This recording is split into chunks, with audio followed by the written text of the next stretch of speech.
เนาะแมงเม่ากระแตกเสียมาหาอย่างอื่นไปน้องได้ปลาดุกก่อนหมูตัวบักใหญ่เนี่ยปลาดุกมันปีนเก่งเนาะกระไดปีนขึ้นมาตามน้ำยังอยู่ใส่อื่นนะใส่อื่นนะเสียงอืดๆจีพี่น้องตักเอานี่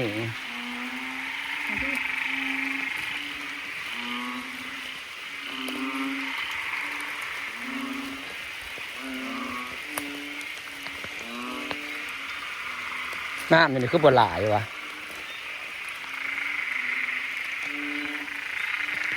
หาอย่างอื่น3 คน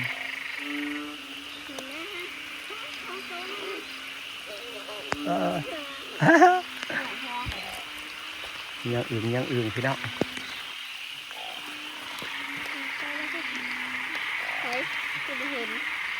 นี่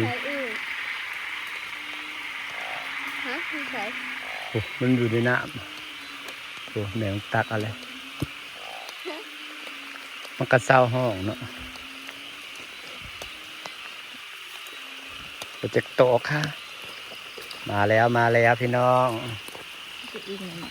นี่ดูเขาเขาเจ้าเอาเบิด1 2 3 ตัวจ้าป้า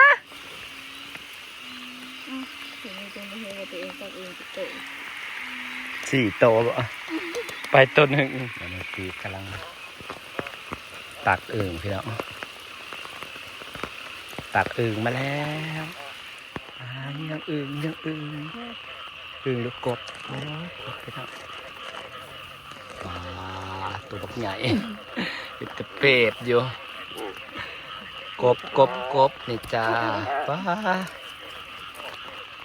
ไปผัดเผ็ดกบกาวมายังอื่นมันหมุนอยู่ตามอันนี้นะเนาะปีก่อนนั้นหมุนอยู่ตามขอบไหหน้านะไม่เห็นมีอื่นวะสิถ่ายหน้าอะไรเนี่ยนะถ้ากันมันยังอื่นตอนตี3 ตี 4พี่น้องเอ้ยตี 4แล้วฝนตกดีพี่น้องเอ้ยน้ำเต็มให้เต็มคันถ้ากันมาหล่อบังอื่นก็เป็นค่อยมีอื่นประใดถ้าก็ได้อื่นประมาณ10 โตว้ากระดินลมขนาดน้ำมันเต็มให้เต็มคันฝนตกขักตกแหน่เลย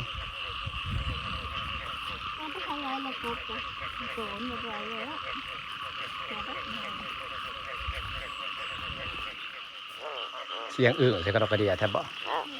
เสียงอื่นอาจจะแช่ผมมีอื่นพี่น้องคุณอะเสียงอืดจะใส่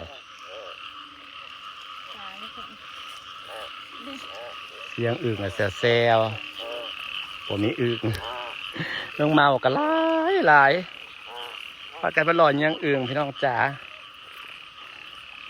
ฝนตกแห้งน้ำน่ะล้นให้ล้นคันมากับแม่น้องตี้คุบกบแล้วยังนี่ตีนตกก็มีงูนะงูป่าคือมีแต่งูเท่านั้นนะ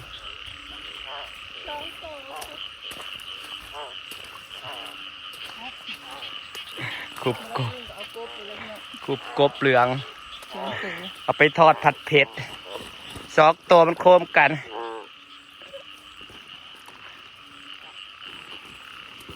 กบ2 ตัวจ้าอึ่งหมูมีเอาคุบเอากบพี่น้องโทรศัพท์พอสิจมน้ำชาติบ่ได้อึ่งทิดบนโทรศัพท์น้ำสีขาวเอามาพิมพ์มาใส่กระเป๋าเสียงอึ่งอาจจะแซวอย่างนี้ลง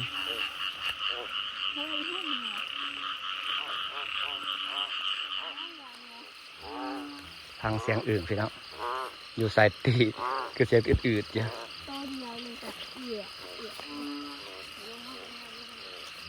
ใส่อะไรนะปูไปเลยนะ ใส่เอือดออดนะ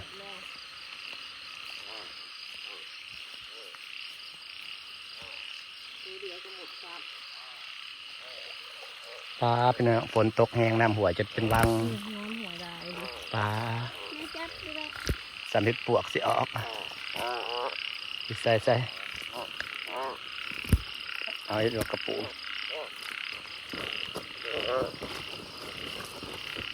เธอระวังเหงียงปลาดุกระกักเลย ก็ทำเด็ก เอาบอกก็ได้มาหรอก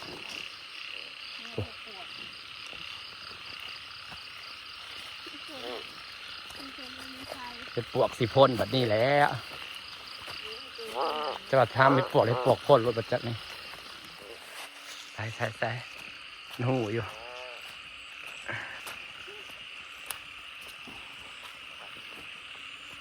ไหน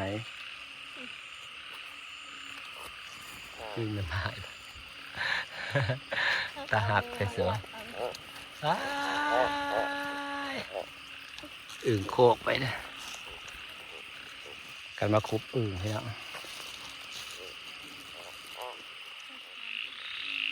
มีปะเป็นเสียงอืดๆอยู่เป็นเสียงอืดๆอยู่เลาะอย่างอื่นพี่น้องได้อยู่ยายยังสะอึดบ่ค่อยมีอื่นพี่น้องอื่นยังยางอื่นแม่ไม้เว้นมีอื่นเผาวะ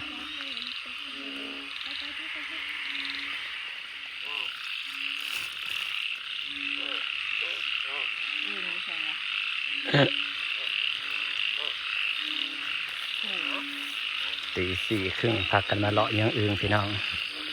หักบ่ค่อยไม่อื่นหรอกเพราะได้กรีหรอกได้หลายเติบเยอะนี่แต่อื่นอันนี้นะผมมีอื่นเข้าอื่นเข้าบ่ออก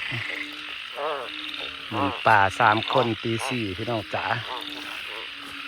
ฝนตกคักน้ำเต็มให้เต็มคันครับผมมีอื่นพี่น้องมันหลาแล้วมันเศร้าออกแล้ว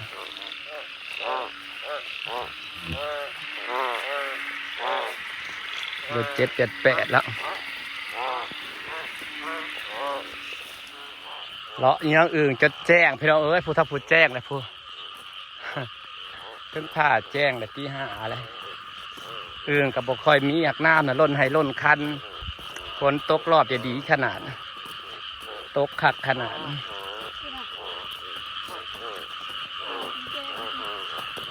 สัญญาคอยสิติด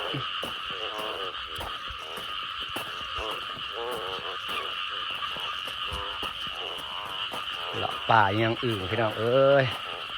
เมื่อยเด้หอบทีบการตัดเสียงอื่นไปหอบทีบมันมีฮัดอื่นมันหล่าเลยอื่นบ่ออกพี่น้องน้ำนั้นหลายปกติน้ำลายในอื่นสิลายอันนี้น้ำลายมันมีฮัดอื่นมากระดองตี